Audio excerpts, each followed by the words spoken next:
Clare's role is as the National Housing Lead for Learning, Disability and Autism at NHS England, and we've been having some very interesting conversations with Clare over some time now, and Clare has introduced us to your network, which has been really helpful. So we've been having some great conversations, and we just thought it would be wonderful to share that with you as well. So Clare, over to you. Thank you.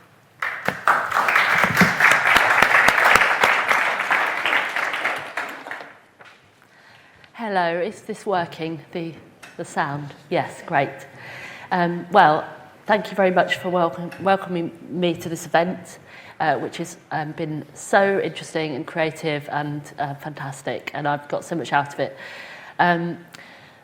So we're having a bit of a deep dive now into the needs of a specific group of people who are as much in housing need as the rest of us, in some ways more so, in terms of kind of the acuteness of some of the need and the implications for some of those people's lives.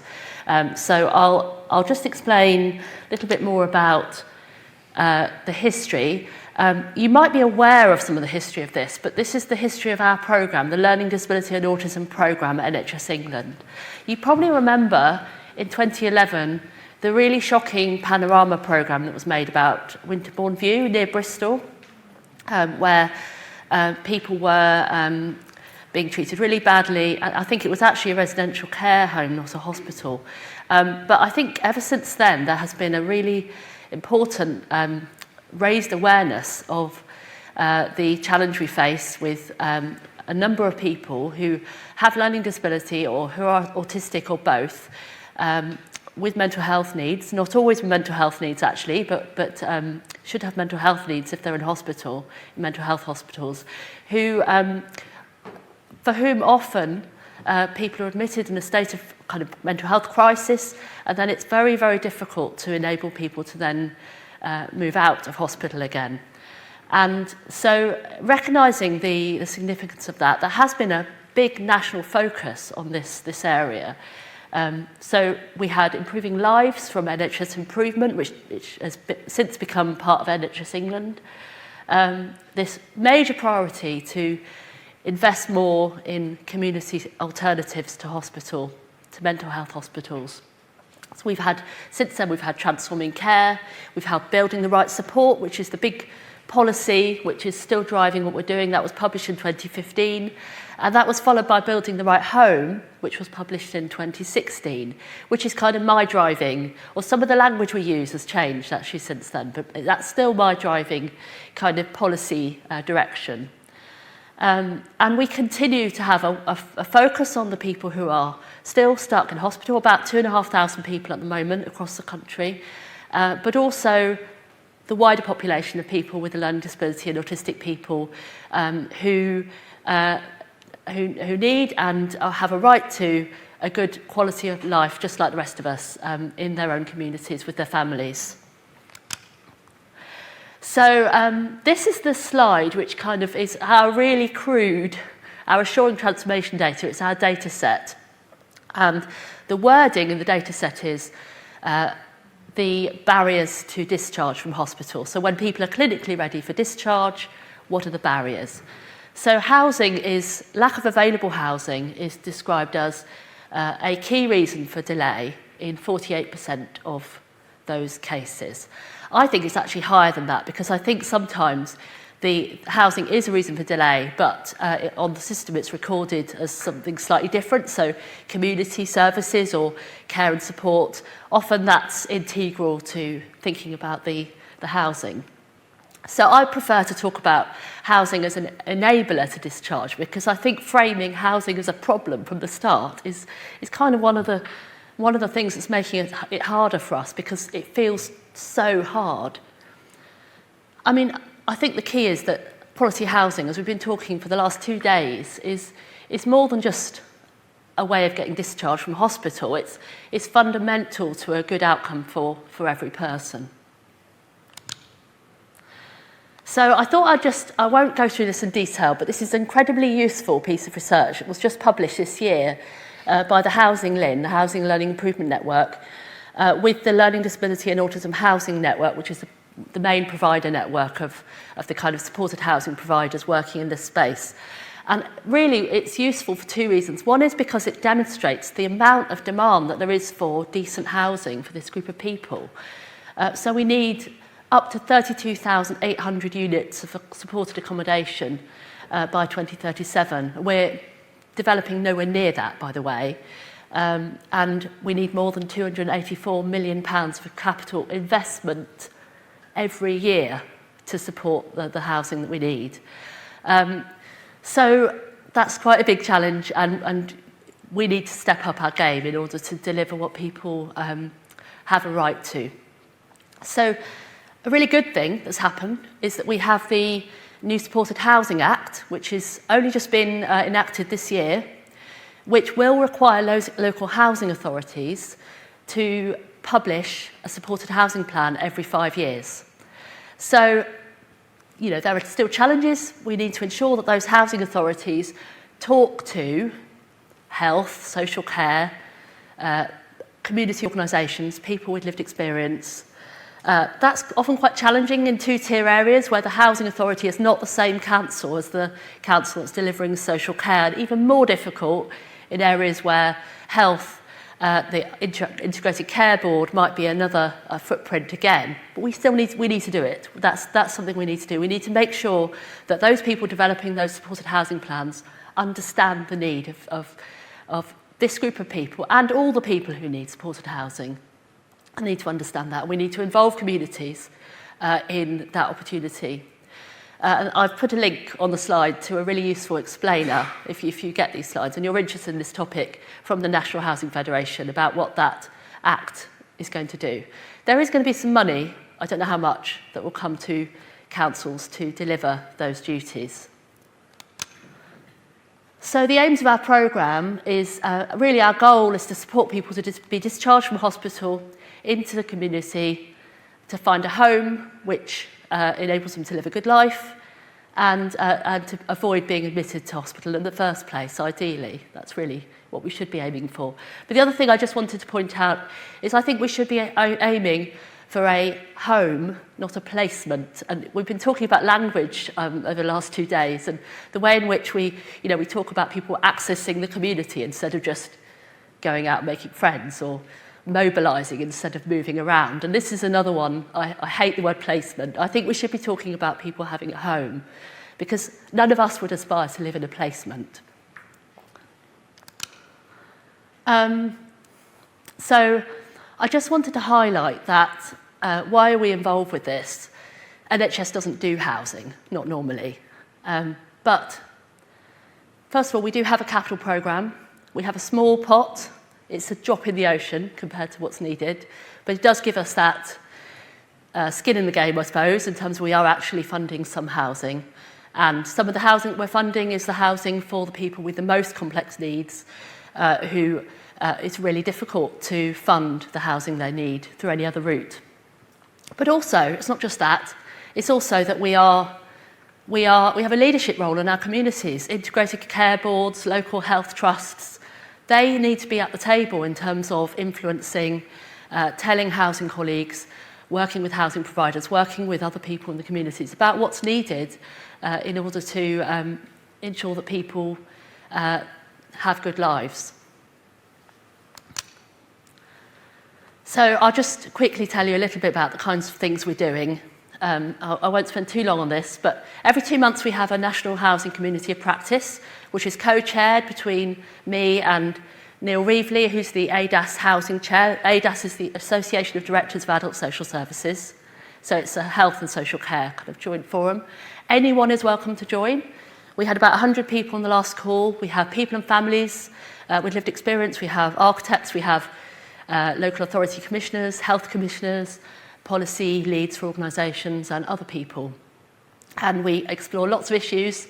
We're going to be talking about housing benefit, which is, I don't know if anyone in this room is excited about housing benefit, but it's really, really complicated, but also really important in this area of work. Voids, how we can take a more courageous approach to sharing risk, but also what can we learn from people's own experiences? What are the exciting ideas that we can all be feeling positive about? We're going to be publishing some new guidance. piece of guidance called Brick by Brick, which is being published on Tuesday, which is about supporting people from hospital into their home, a sort of step-by-step guide into some of the sort of steps that people need to be thinking about, whether they're clinicians working in a hospital environment, whether they're occupational therapists, social workers, families, in terms of housing. And also Learning Disability England, we've funded Learning Disability England to develop a new online housing guide for people and families, which is a really accessible online guide to, if you're thinking about your future home, what are the things you should be thinking about? If you're a family, who do you talk to in your council? Who do you talk to in your local area? What's the first sort of steps you could be taking to kind of helping yourself or your family member to get a home they need? Not in any way saying that it's not hard. It is hard, but sometimes people just don't even have that kind of understanding of even where to start. It addresses funding, it addresses delivery, it addresses kind of things like planning for how to manage your money. So please email me if you'd like any information, and my email address will be at the end of the slide set. So in terms of national priorities, we work with national partners who share responsibility for this, and I mean things like people across government, local government association, those kind of people. And we advocate for the needs of autistic people and people with a learning disability and wider housing audiences who may not be so aware of the needs of this group of people. We're collaborating with Homes England about trying to get more capital funding for this group because to be honest, they've funded hardly anything over the last 5 years, but we want to change that. And I just wanted to say that there's a really interesting piece of work which we're going to be doing on design for people with sensory needs in housing. There's a really good piece of work, which there's a link there to the piece of work by somebody called Jill Corbin, who's an autistic person. She's absolutely inspirational. I definitely recommend you look her up if you're interested in this. And she has taught me so much about why thinking about noise, flexibility of space, privacy, as well as all the safety issues that we need to think about with people who may be at risk of hurting themselves. And often homes need to be designed in a highly bespoke way. People should be involved in that. And I say that because very often they're not. It's not at all the norm for people to be involved in designing their own home, but they really should be, and it would save us a lot of money if they were, because we do find that, we have to go back and change things, and that can be very distressing for people if people are coming into their home making changes. So I thought I'd share some sort of stories of the impact that housing can have on people's lives. So in the east of England, there was a young adult who had been in a secure hospital unit for more than 5 years, who wanted to move back to their home area near their family. They were in the hospital unit many, many miles from home, kind of 2 hours drive. So it was really hard for the family to even see their loved one. So following the purchase of a 3-bedroom bungalow and a retrofit of that bungalow, the person was able to move into their own home. They're much happier. The regular contact with their family has made a huge difference to that person, and they're healthier. Also, but this isn't the main reason we're doing this, but also that move has led to a reduction in their care and support costs of over £750,000 a year. And that is not abnormal. I mean, it's not always the case. Sometimes it costs more. So we have to be realistic about that.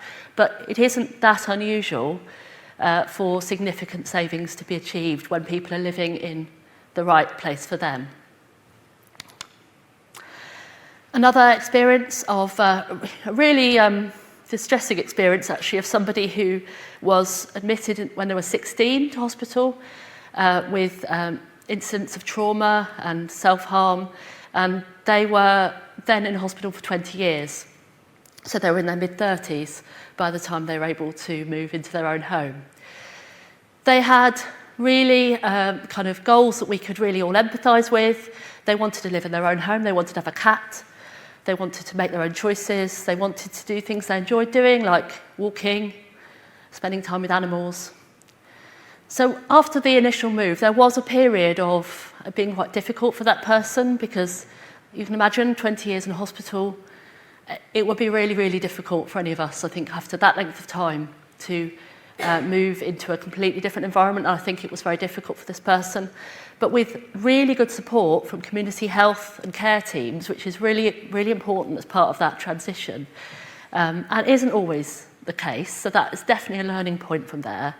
The person does now remain in their own home, has their cat, and is close to their family, and it's been a really good outcome for them. But it's such a shame they had to wait 20 years for that. I've almost finished. So my final example is somebody in the Midlands who wanted to move into their own home from their parents' home. They wanted to have a property near their home, but not with their family, but near it. And they wanted to have a swing in the garden. So since moving, again, a brilliant story. They've had holidays, they've had a wonderful birthday party, they've adjusted really well. The home has been designed for what that person needs to keep them happy and calm. So just to give you some examples, that means having their swing, having quiet time on the sofa, shower routines, their toys, their PC, their leaflets. These are things that are important to them in living their daily life. They can play with mud when they're upset, and that's allowed through the adaptations to the property. And one of the really brilliant outcomes is that person's been able to reduce the amount of medication that they're taking. So that's a really good long-term outcome, as well as the other well-being benefits. So I think the final thing I want to say is that over the past year, and I think this conversation I've been having with Agile and others has really kind of opened my eyes to the fact that we in the NHS and other sort of big bureaucratic organisations, we need to allow some kind of space for creativity. We're not always very good at that. There's not always a lot of space for it. And actually it's very inspiring and motivating. So we need to be thinking about personalised and custom-made housing. We need to be thinking about modern methods of construction.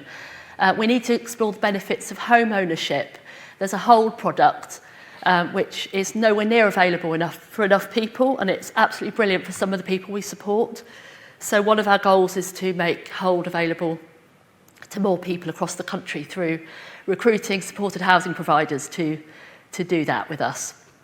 We want to, when I say housing first approach to life planning, I'm not talking about housing first in the way that it's traditionally used, but often when we're supporting people to move out of hospital, housing is almost the last thing that's thought about. So we might, even if we're doing a really good life planning approach where we're talking to the person about what they love or what makes them happy, and kind of what would help them to have a good life, sometimes we think about the housing quite late, and then people are surprised that, oh, there isn't a house.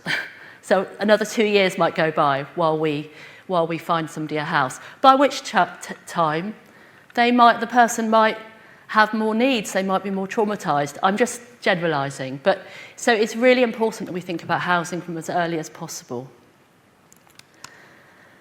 So that's it, and I suppose my final pitch is, if you want to join the National Housing Community of Practice, please do drop me an email and I will invite you.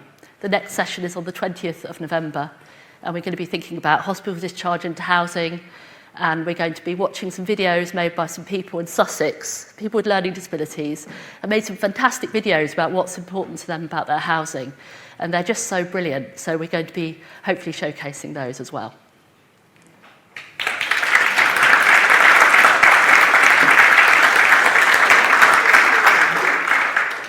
Okay, questions for Clare? Have we got our team on the microphones? Brilliant, thank you. Who's first? Thanks, Claire. That was lovely. I was trying not to cry. Just about succeeded. So it's not really a question. It's more, I want to give 2 real-life examples that validate something that you were saying in the session that we had with Pat as well, about how important it is that we discuss with people what their personal needs are, if possible, when creating a home for them.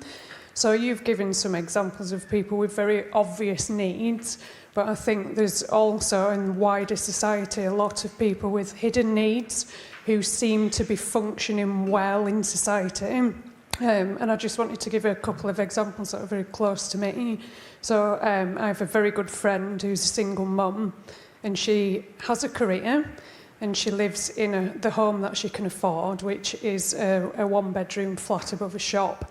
And she sleeps in the living room so her son can have his own room. But she's actually got quite high sensory needs, and one of those is noise that you mentioned. And her life is very, very, very stressful because of that noise problem. She lives above a shop, it doesn't close till 10 o'clock at night, and the impact that that has on her mental health is quite extreme. I'm actually I'm getting emotional now, but I'm trying to find a way that I can build accommodation for her on my farm, just like a recording studio, so she can be happy, because it has such a detrimental impact on her life. I've also got a brother, my half-brother, who's high-performing but autistic. So he's doing a PhD in chemistry, he's amazing at that, but he's got high support needs, which if people aren't aware, that means you just can't do the basics for yourself. You know, he finds it difficult to have a shower every day. If he's left to his own devices, he won't eat proper food. He'll order lollies off Amazon and live off them for months. And he's fortunate that he lives in a flat at his university that's owned by his parents, and they travel to his home every 2 weeks and cook his meals and leave them out for him. But I think if he wasn't in a privileged situation like that, I really don't know how he would be able to cope and function. And I know my dad's really concerned about what's going to happen to him, you know, when he's no longer here to look after him.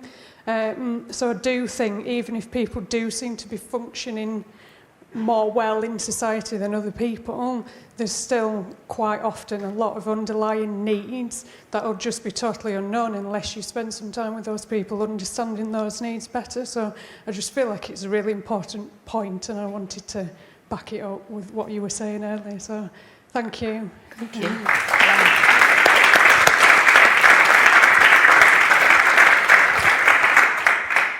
I think those are such good examples, and it just making me think of a sort of cliche that we say to each other at work all the time, but we need to keep doing this, which is that when you've met an autistic person or a person with a learning disability, you've met one person. And I think that we in the system, somebody was talking earlier about how do we scale up without losing the quality, because what we want to do is create blueprints. What's the model? People always want to know what's the model. And of course, there needs to be a way of doing lots more, you know, within what's affordable. But actually, it's not cost effective to treat everybody as if they're the same. So we need to involve people from the very beginning, even just in things like, what's your home going to look like? How does it need to flow? You know, and I think just what you're saying is those two people you talked about are so completely different. Of course, as we all are. I don't think that's always built into the way that we work. Hi, I'm currently, firstly, this whole area is massive, and through different paths in my life I've had quite a lot to do with autistic adults, so it's been really interesting, and thank you. I'm currently, however, on a mission to support a friend who is legally blind and has been very independent, but is starting to implode because of isolation and because he's got a new guide dog that is very young and is more a liability than a help. And he's been given notice to quit, and we've been looking for a house closer to Swansea so he could connect more with the things and the people that matter to him. And so at the moment we're looking at a model for, you know, immediate, how do we support him to live in a home that's secure, and is it better for him to have a share ownership, and what's involved? How would we do that? Or is that going to be a hindrance in the future? And does a community land trust kind of provide the basis? And is there a co-op that sits on top of it, or how does it work? But we've got these beautiful houses that if you had the ground floor with access to the garden for the dog, then somebody else could have the house on the apartment on top. Anyway, I'm letting you know because firstly it resonates with what you're saying, and I'd be really interested for any solutions in terms of, because right now we're looking at this house that's great, but I need to pull out a funding model so that we can go ahead and possibly act. But the other thing you've reminded me of is I've been thinking this is what we've got, so boof, sort of putting it on top of him, instead of saying to him, what does your house, ideal house, actually look like? Because that might make a really big difference for him. He's kind of really overwhelmed at the moment with it all. Yeah, that sounds really daunting. Whereabouts in the country are you? Swansea. Oh, I don't know whether so it might be worth looking into Hold.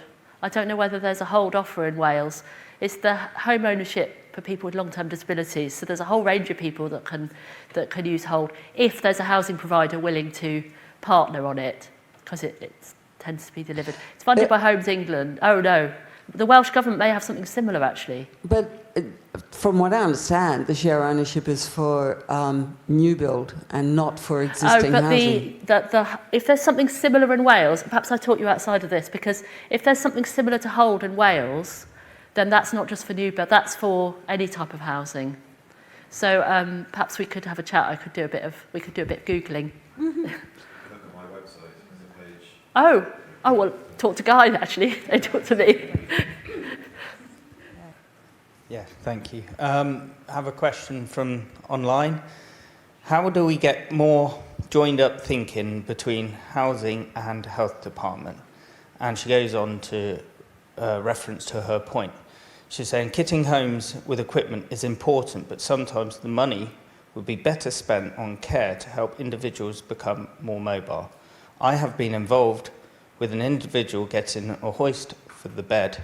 Had they had regular help back to walking, well, this would not have been necessary.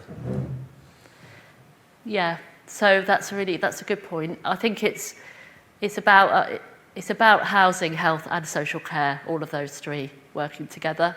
And I think in areas where it's working really well, if there's that kind of strategic approach, that then supports kind of a much more joined up approach on the ground. And there are areas where that is much more happening, particularly through integrated care systems, which were really kind of established to bring partners together in that way. But it is variable. It's definitely something which we are always talking about in terms of that join up. We do whatever we can to work with. I mentioned the Association of Directors of Adult Social Services.